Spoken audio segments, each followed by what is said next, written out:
Ready, start. उपसभाध्यक्ष जी, मैं भी आपको पहले बधाई दूंगा। यह जो बिल तार और डाकघर के बारे में मेरे मित्र श्री गोपाला स्वामी लाए हैं, यह बहुत ही महत्वपूर्ण है। मैं इस बिल का समर्थन करता हूं और इस संबंध में मैं वक्ताओं को सुनाता रहा हूं। उस तरफ के और इस तरफ के इस बिल के संबंध में कई बातें कही गईं, चाहे बिल के संबंध में हो या न हो। उनको सुनने के बाद मेरे दिल में भी कुछ शंकाएं पैदा हुई। मैं समझता हूं कि उसे देश के सामने, इस सदन के सामने साफ करना जरूरी है। महोदय, इस बिल के संबंध में बोलने से पहले मैं कुछ बातें कहना चाहता हूं। इस देश के अंदर जो सभी दल हैं, सभी व्यक्ति हैं, वे कोई देशद्रोही नहीं हैं। हम सब देशभक्त ही हैं। हम सब सदस्य जो इस सदन के अंदर हैं या सभी दल जिनको इस सदन के अंदर सदस्य चुना कर भेजा है, सभी दल और सभी नेता देशभक्त हैं, देशद्रोही नहीं हैं, गद्दार नहीं हैं। मैं इस चीज को साफ कर देना चाहता हूं कि किसी माननीय सदस्य का या किसी राजनीतिक दल ने जिस सदस्य को यहाँ भेजा है उसको गद्दार कहना या देशद्रोही कहना, यह कोई अच्छी बात नहीं है। यह शोभा नहीं देता है। यह न सिर्फ इस सदन का अपमान है, सदन के सदस्यों का अपमान है, बल्कि पूरे देश की जनता का अपमान है। किसी सदस्य को देशद्रोही या गद्दार कहना मैं समझता हूँ ठीक नहीं है। दूसरी चीज यह है कि आज देश की जो परिस्थिति है वह हम सभी जानते हैं और सभी यह चाहते हैं कि देश के अंदर शांति बनी रहे, देश शक्तिशाली बने, ताकतवर बने। हम प्रजातंत्र में हैं, आप आज सत्ता में हैं। जनता ने आपको चुनकर भेजा है। हम जनता की बात की कद्र करते हैं। आपको गद्दी पर बैठने का हक है।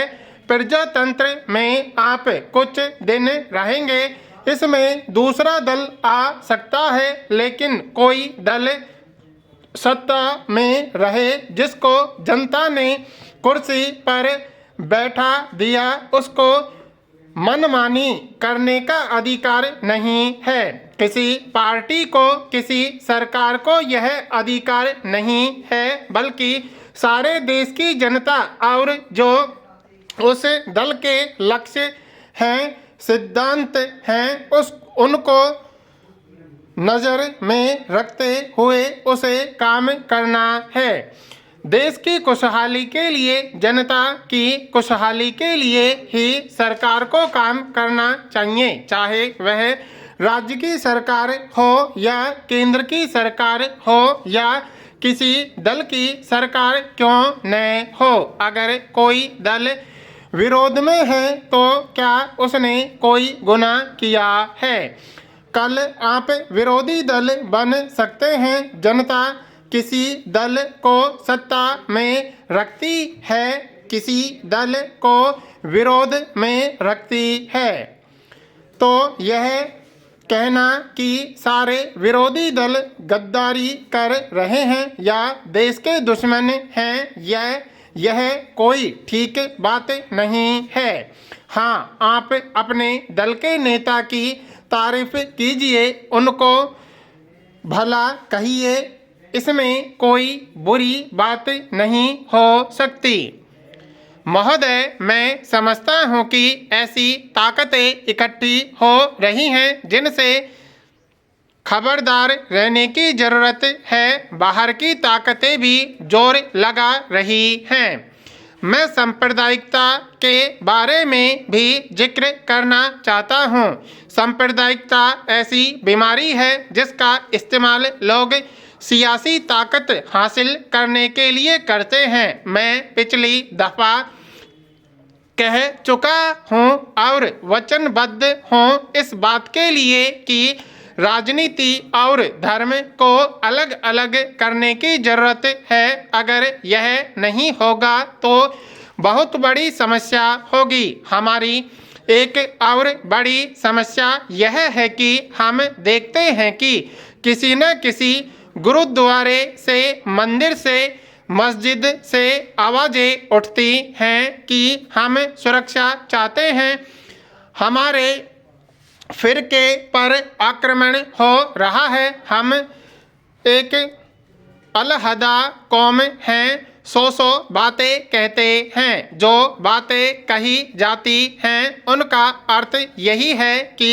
हिंदुस्तान को कैसे तोड़ा जा सकता है, हमारी कौम कैसे आगे बढ़ सकती है, कैसे दूसरे पर अधिकार कर सकती है और कैसे सियासी ताकत हासिल कर सकती है। राष्ट्रपति के अभिभाषण में पंजाब के बारे में जिक्र आया। मैं उस पर भी कहना चाहता हूँ कि यह आसान बात नहीं है।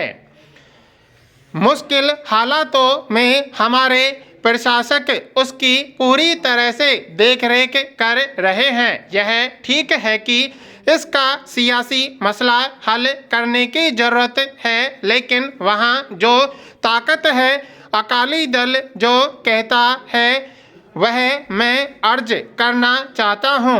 आपको बताऊँगा बाहर की दुनिया में अंतर्राष्ट्रीय तौर पर कि हमारे खिलाफ आतंकवाद के नाम पर क्या क्या हो रहा है। यह भी अलहदा बात है। मैं कहना चाहता हूँ कि जो ताकत अपने आप को दल कहती है, यह दो हिस्सों में तकसीम है। वे कहते हैं कि हमको सरकार दो।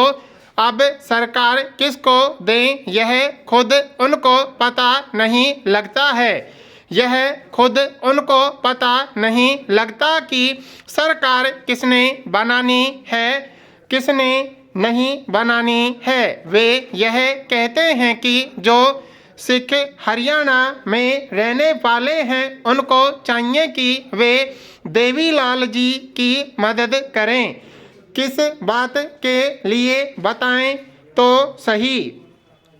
बातें तो खुद कहीं उन्होंने झगड़े डाले हुए हैं, वे हम पर थोपते हैं।